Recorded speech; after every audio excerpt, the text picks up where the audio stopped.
Aujourd'hui, on va parler du pardon. Pourquoi c'est important de pardonner? On va voir dans cet épisode les 3 principaux bienfaits du pardon sur ta santé physique et mentale. Prêt? C'est parti!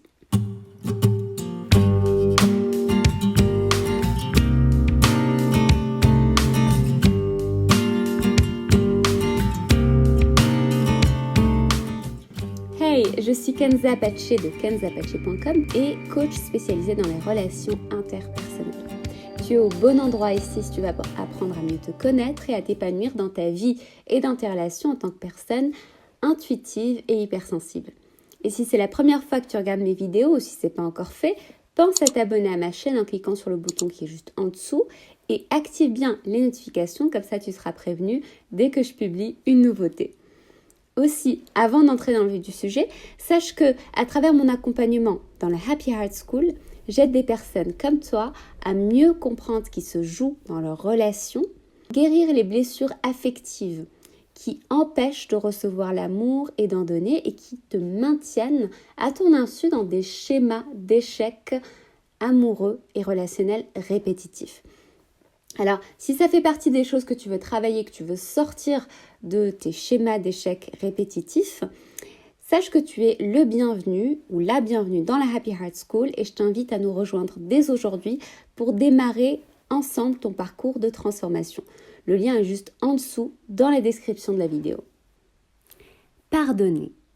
Pardonner, c'est une des étapes incontournables pour faire la paix avec son passé, pour permettre aux blessures affectives de guérir. Tu as sûrement déjà entendu ça, n'est-ce pas? Si tu as déjà commencé un travail sur toi en psychothérapie ou dans une forme de travail sur soi dans le développement personnel ou autre, tu as sûrement dû être confronté à un moment ou à un autre à cette fameuse question du pardon. Et pourtant, c'est une question qui fait réagir et j'entends souvent des personnes me dire « Mais comment puis-je pardonner alors que c'est moi qui ai subi des torts? Ne devrais-je pas plutôt exiger que l'autre me demande pardon et que j'obtienne réparation ?» Et en plus, plus les situations sont compliquées, source de souffrance, de trauma, plus il est difficile de passer la barrière du pardon. Comment, par exemple, pardonner un parent absent? Comment pardonner un parent négligent, abandonnant? Pire, quand on a vécu des violences, des choses impardonnables, comment pardonner à son agresseur, à son violeur, par exemple?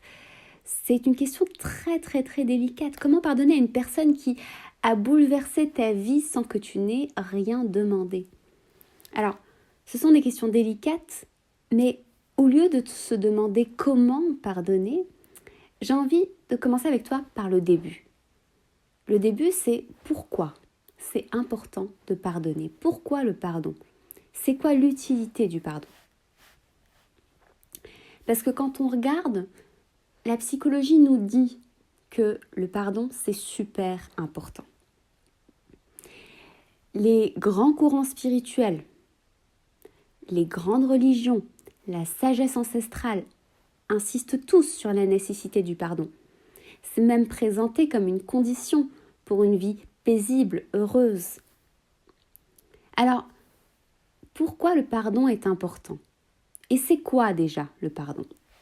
Alors, on va tout d'abord voir ce que ce n'est pas pardonner, d'accord?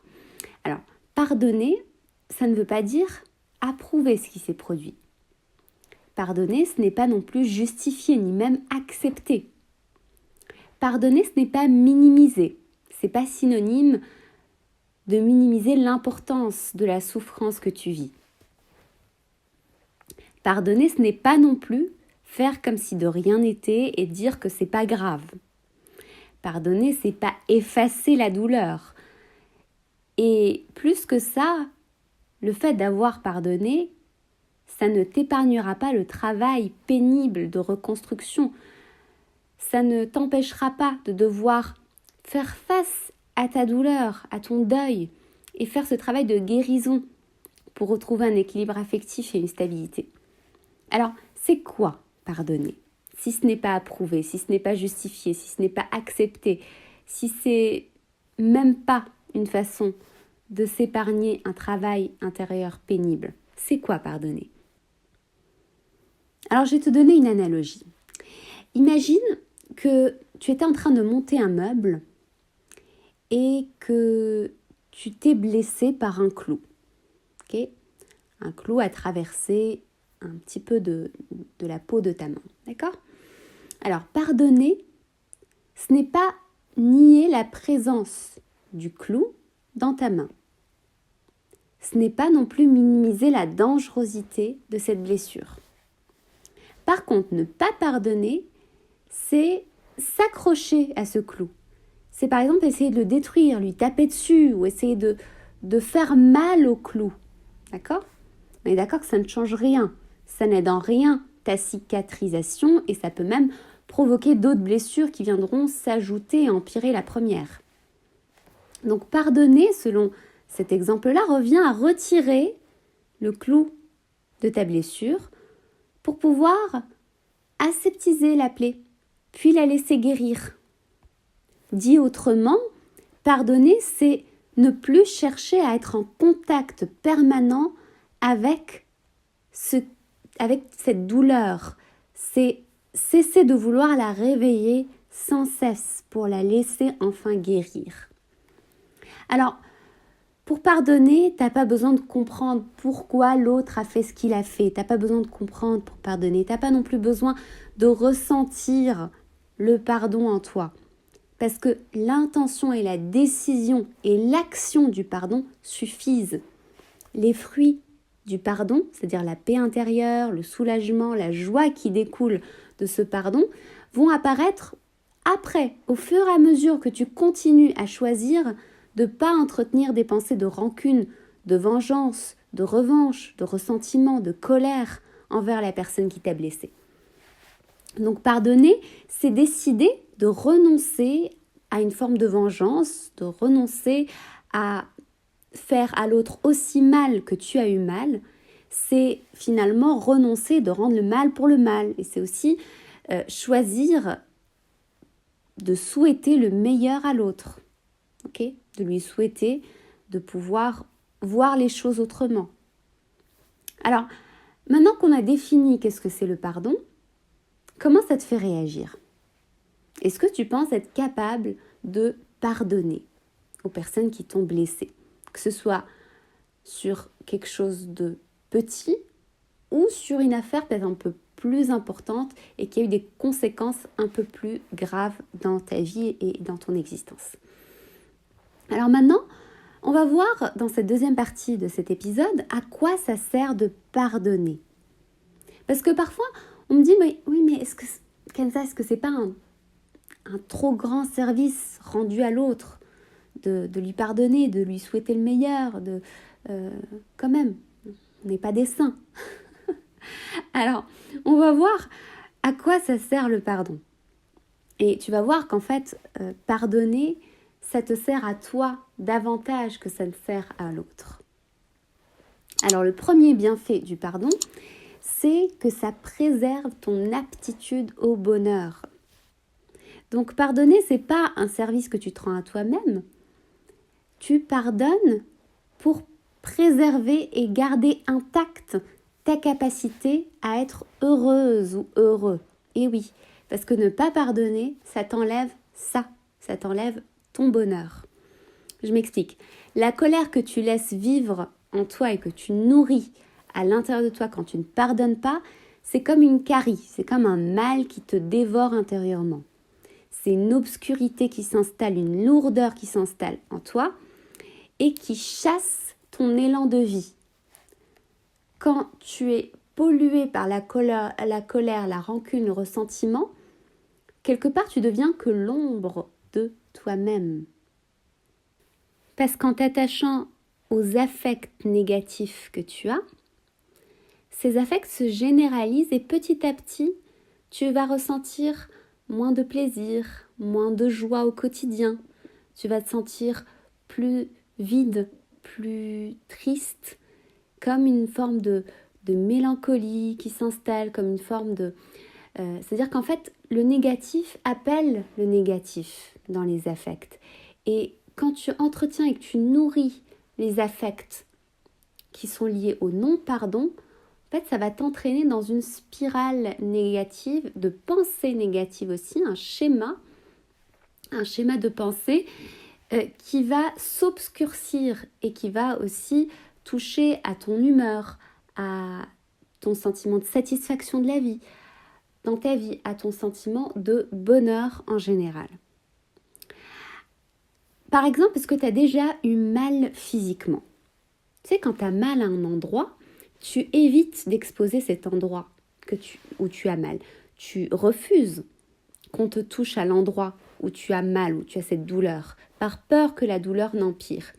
Et parfois, quand on a vraiment très mal, il n'y a plus que cette douleur et que cette souffrance qui occupe nos pensées et qui occupe notre espace mental et notre énergie. Et il en va de même d'une blessure affective où tu ne pardonnes pas. Elle devient envahissante et elle vient teinter toute ta façon d'être et toute ta façon de percevoir le monde autour de toi. Tu deviens alors une personne qui traîne cette douleur et cette souffrance tout le temps. Tu deviens une personne qui souffre tout le temps, une personne amère, insatisfaite de la vie, qui ne se laisse plus toucher et qui se prive du coup d'une nourriture affective qui la fait vivre intérieurement. Donc la première conséquence de ne pas pardonner, c'est que tu te prives de bonheur et de joie. Tu t'infliges quelque part une double punition. Donc le premier bienfait du pardon, c'est que ça préserve, ça protège ta capacité même à être heureux ou heureuse dans ta vie. Le deuxième bienfait du pardon, c'est que ça préserve ta capacité à être en relation sincère. Ok, encore une fois, quand tu as mal partout, la première réaction qu'on a, c'est une réaction défensive. C'est ne me touche pas, ne m'approche pas. Quand on a vraiment mal physiquement, c'est comme ça qu'on se défend. Et il en va de même quand on n'arrive pas à pardonner. C'est-à-dire, en fait, on se coupe également des autres. Pourquoi ? Parce que la colère appelle le ressentiment. La colère appelle la rancune, la vengeance. Et elle laisse s'installer en toi des schémas de pensée, des comportements, des attitudes toxiques pour toi et pour les autres. Par exemple, tu deviens absolument méfiant, méfiante, tu te méfies de tout le monde, tu as un désir de réparation, de vengeance, tu as une forme de mépris qui s'installe, tu commences à te sentir impuissant, à te sentir inférieur à tout le monde, ou alors tu tombes dans une forme d'égoïsme, tu deviens irritable, ou encore tu deviens une personne éternellement insatisfaite. Et ces pensées et ces attitudes ne se limitent pas juste envers la personne qui t'a blessé. Et c'est ça l'erreur qu'on fait. Que tu le veuilles ou pas, quand tu entretiens ces sentiments-là liés au non-pardon, ces sentiments se généralisent à toutes tes relations. Parce que dans le fond, c'est comme si inconsciemment on se disait mais si une personne que j'ai tant aimée et que j'ai investi m'a trahi ou blessé, ça veut dire que n'importe qui en est capable. Et à partir de là, on généralise ce qui s'est passé avec une personne ou deux personnes, on le généralise à toutes les personnes qu'on aime potentiellement. Et du coup, ça devient un mode de vie. Donc les fruits du non-pardon deviennent comme un style de pensée, un mode de vie qui va se généraliser consciemment ou inconsciemment dans toutes les relations et qui va finir par devenir une prophétie qui s'autoréalise, qui va te causer du coup d'énormes problèmes dans ta vie, dans tes relations, qui va aller jusqu'à affecter ta capacité même à recevoir l'amour dont tu as tant besoin. Parce que la colère et le non-pardon nous ferment intérieurement. On devient défensif. Et en devenant défensif, on met une distance avec autrui. D'ailleurs, il y a eu plusieurs études en psychologie sociale, notamment des études qui ont été publiées dans le bulletin de psychologie sociale et personnalité, qui montraient très clairement que le pardon aide à restaurer les schémas de pensée, les sentiments et à avoir de nouveau des comportements positifs envers autrui. Donc ça permet effectivement de restaurer, de restaurer quelque chose intérieurement mais aussi extérieurement dans la relation à l'autre. Alors maintenant, le troisième et dernier bienfait du pardon, c'est que ça permet de préserver sa santé physique. Et oui, il y a des chercheurs dans l'université de Tennessee qui ont découvert que le fait de ne pas pardonner, de nourrir du coup des sentiments de colère, de ressentiment envers quelqu'un, contribue à élever la tension artérielle avec toutes les conséquences sur la santé que ça peut avoir.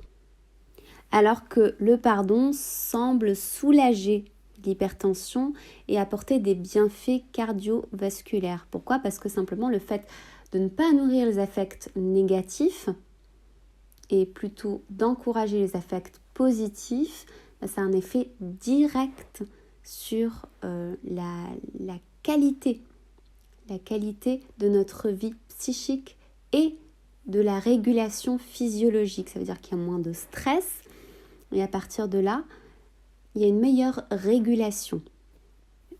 D'autres études montrent que ça permet de réduire les symptômes dépressifs, que ça permet de mieux gérer les conflits, de mieux résister à la pression et de soulager le stress, et que globalement, l'impact du pardon a un effet significatif sur la santé en général.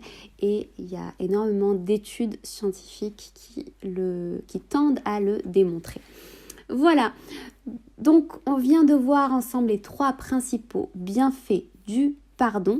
Donc le premier bienfait, c'est que ça te permet de préserver ton aptitude au bonheur. Donc ça veut dire ça te permet de préserver ta santé mentale, ton bien-être.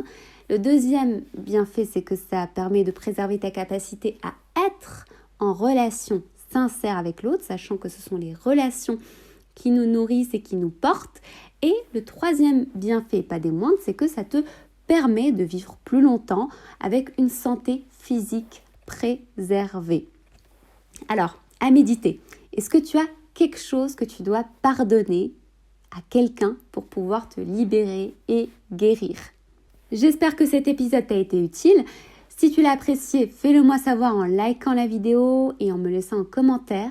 Et dis-moi dans les commentaires, as-tu déjà expérimenté les bienfaits du pardon dans ta vie ou en connais-tu d'autres des bienfaits que je n'ai pas cités? Si c'est le cas, partage-les moi dans les commentaires. Voilà, je te remercie d'avoir suivi jusqu'ici et si tu as besoin d'aller plus loin, d'aller en profondeur ou de commencer un travail sur toi et que tu as envie que je t'accompagne là-dedans, on peut cheminer ensemble dans mon accompagnement dans la Happy Heart School pour t'aider à guérir les blessures affectives et restaurer ta capacité à aimer et à recevoir l'amour. Tu peux me rejoindre dès aujourd'hui et commencer ton parcours et le lien est juste en dessous dans la description de la vidéo et je me réjouis de t'y retrouver. Merci de m'avoir suivi jusqu'ici, je te donne rendez-vous bientôt pour un nouvel épisode et en attendant, n'oublie pas de choisir ce qui met ton cœur en joie. À bientôt.